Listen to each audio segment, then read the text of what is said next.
All right. Well, in the previous videos, I talked about the Chevy Volt backs and how I picked them based off of data from the Department of Energy. Thought I'd walk through some of that data and show you where I got it from. The links didn't come through on the YouTube posting. So here, where I'm at the Idaho National Laboratories website for the advanced vehicle testing. It's avt.inl.gov, and you can poke through there.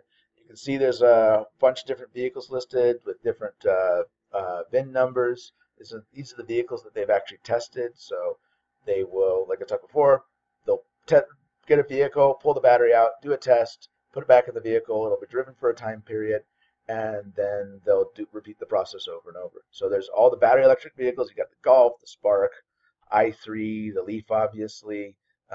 Welcome to pour through those and see if you find anything interesting that I haven't. There's also the extended range vehicles. So you have the i3 with the Rex in it. You've got some of the plug-in hybrids, and obviously you have the Volts there. Um, and then you see battery testing. These are the summaries. These are the ones that are the ones I'll be going through. But there's a lot of other information that you can look through for more details, etc. This one's an interesting one. Battery charge profiles at different temperatures. But for right now, I'm just going to stick to those the testing sheets. So I've got them downloaded here. We'll start with the Volt since I'm going to show you why I picked it. So they have several different ones. Interesting to note, the format's different. They vary depending on what year the test was done and if it's extended range or a battery vehicle. But you can see the 16 kilowatt, 0.6 kilowatts was the initial capacity. After 60,000 miles, it was down to 16. That's roughly 5% loss there, which is very acceptable for that time frame. Some people had asked about what the usage, and that was a question I didn't know what the usage was as far as how much it was electric and gas. The way the Bolt operates, it really doesn't matter if you unless you're cruising along on the highway, it doesn't really matter whether your battery was charged by a generator on board or if you plugged into the wall. The generator on board, you're sitting at a stoplight, the generator's off, you step on the gas, you accelerate, you're using from the battery, and once it gets down to a certain level, the generator will kick back on, it will start charging, you come to a stop, it'll keep charging, etc. And so you're still pulling from the battery the majority of the time. It's probably a little less severe than actual all electric miles, but I will say from my experience, I have 57,000 miles on it, and I've seen almost the exact same capacity region. The Volt does give actual capacity used. I travel 33, 35 miles a day, and my return trip is uphill. If I go the long way due to traffic, which is more like 40 miles uphill, then I'll run out of charge maybe a mile beforehand. Uh, and so that thing is, then I have a set capacity usage. I'm down to 10.3 kilowatt hours. Originally, I was at 10.8 kilowatt hours. So the seeing event about that same 5% loss in usable capacity. The nice thing on the Volt, and other EVs do this as well, is that you can log in and see what your battery usage has been and gas usage has been over all the years and stored on the cloud. And so, from my experience, my personal experience driving in almost pure electric, I'm averaging like 175 miles per gallon. 250 is the highest it'll record. I'm about 90% all battery driven, and I'm having almost the exact same capacity loss over time. So 5% in 50,000 miles, assuming a linear degradation curve, I'm going to be looking at about 200,000 miles before you get to an 80% capacity, which is usually considered the cutoff threshold for a electric vehicle, which who knows, the car will still be around at that point. So I talked before, this is the voltage discharge curve. It's not flat like lithium iron phosphate. It's linearly decreasing. So at rest with no load, I can know what the capacity is based off the voltage, which is handy. It goes through the resistance, which is very critical for performance. And I'm going to jump right to the this chart, which actually gives the power capability. So they pull the battery out. They essentially give it open circuit. They said they drain it at max rate and they record the power. Interesting thing on the Volt is that the actual capacity increases. The power, sorry, increases over time. So when this BOT is beginning of test, they recorded a 300 kilowatt peak. Now, this is fully charged. By the time you discharge, you're down into 150 kilowatt hours. That's a disadvantage of that linear voltage curve. We come up to the second test, which I think was about 30,000 miles. It's actually increased to 320. And when you get up to 59,000 miles, you're looking at 350 kilowatts peak. Since I'm looking at racing application, really trying to abuse these batteries, I'm going to be mostly racing fully charged. That being said, the last event, I blew up the charger and didn't have any charge, so I had a 90% charge in the first run and maybe an 80% charge on the second run. So I'm down in this range here, but even then I was getting better performance than what these guys even show, and I'll talk about that later. So that's just one of the volt packs. There are, you can see there's tons of data here. Being an engineer, I love data, but very consistent. Again, they have a large miles. Here's 70,000 miles. It went from 16.7 to 15.8, and that holds for all four vehicles they tested.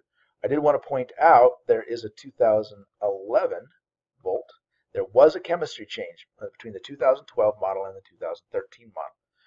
LG made a chemistry change. They increased the capacity and the power capability of these cells. So if you really want the higher power, I would definitely go for the 2013 and later. These charts, again, earlier charts have a slightly different formatting, the resistance, but look at the discharge power kilowatts. They're peaking out in the 200 kilowatt range, which is still very respectable. Got to remember, the Volt batteries are the smallest capacity batteries of any of the vehicles that you're looking at. Sort of a vehicle where you actually drive all or a very significant portion of your time under electric power. That being said, the 2013 batteries will have the highest peak discharge rate of any of the batteries that I've seen on that the DOE has tested. They have not tested, or at least they have not published, the Tesla batteries. Unfortunately, I'd really like to see what a Model S pack would look. I'm sure it would be well outside the range of this, but sadly that data is nowhere that I can have found it yet. So that's the Volt batteries. That's why I picked them. They're very good, very good power capabilities, and there's no loss, very little loss and degradation over time. And also with my personal experience backing it up, that I believe the data based off of my own data. Let's jump into another popular one that people are using is the Leaf. Leaf has the benefit of being a bigger pack. Power to capacity range, it actually is better than the Volt, mostly owed to the fact that it's not liquid cooled. That's their passive thermal management. There's not as much mileage data on these because it's harder to rack up the miles on a pure battery if you don't have the extended range. You may not push for a drive that gets you to that 95% discharge of your battery unless you've got something in backup, and that's what the Volt does offer. Of course, you're lugging the weight of the motor around, which is obviously the big disadvantage. This one's not that interesting. You got a small capacity decrease here. You're looking at, we'll just jump down to the chart. Voltage discharge curve. It's a lot flatter than the volts, and then follow out. The nice thing about this is it gives you a more steady, or it should give you a more steady power discharge over that time frame, and then you get a better warning when you're just about out of battery. It is harder to figure out your state of charge at rest with that, but that's a pretty minor thing. So on the discharge power, so we see that here, that peak power holds constant, relatively constant. It is decreasing, and then it falls off a cliff at the end there. The Volt is a 15 or 16 kilowatt hour pack, something in here. So you've got almost 50% more, again, storage, and you're peaking at about 300 kilowatts. So a little bit less, or about the same as the Volts in this particular one. but it is a larger pack. So the discharge rate, it's a heavier pack, longer range. Depends on what you need. If you don't need the lightest pack with the best performance, and you're limiting yourself to OEM, then the Leaf pack is a nice one. It's no liquid cooling to mess with, etc. Um, the Volt, however, if you want just the most performance and lowest weight, again, for an OEM pack, there's a lot of non-OEM packs that are much better. That's the way to go there. So that's one of the leads. Now, the interesting thing is poking through all this data, and you're welcome to do the same, is that the Leaf, the capacity actually falls off apparently pretty quickly at 10,000. There's not nearly as much miles on it. I think 15,000, 16,000 is about the most that they've recorded and published. They did that just back in March. But it went from 20.8 to 18. It's over a 10% loss in 15,000 miles. You've probably heard a lot about people having issues with their Leaf batteries and suing Nissan and winning that lawsuit, and Nissan extending their warranties, etc. Well, that does seem to be why. All this data has been here. I've just never seen anyone go through it before. So another battery discharge down the 280 kilowatt range, and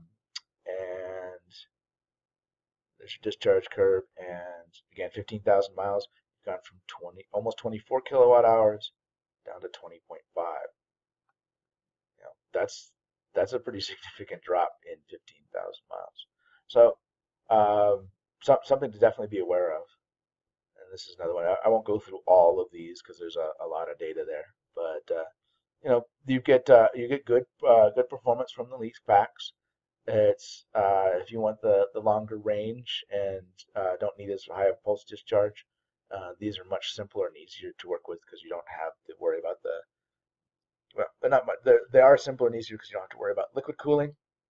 That being said, they are the smaller cells, you have to stack and build up, etc.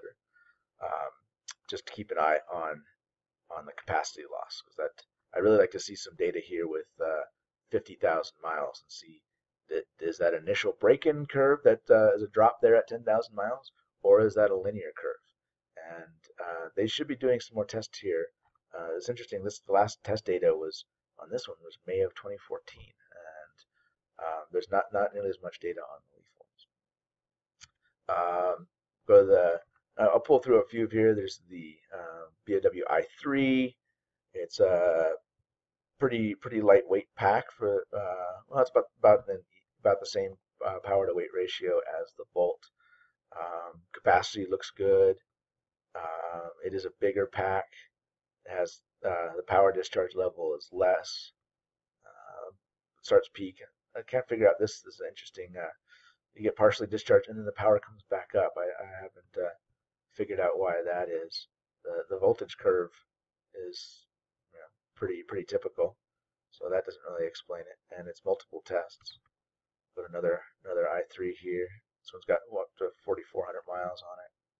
And again, it has that same dip right there.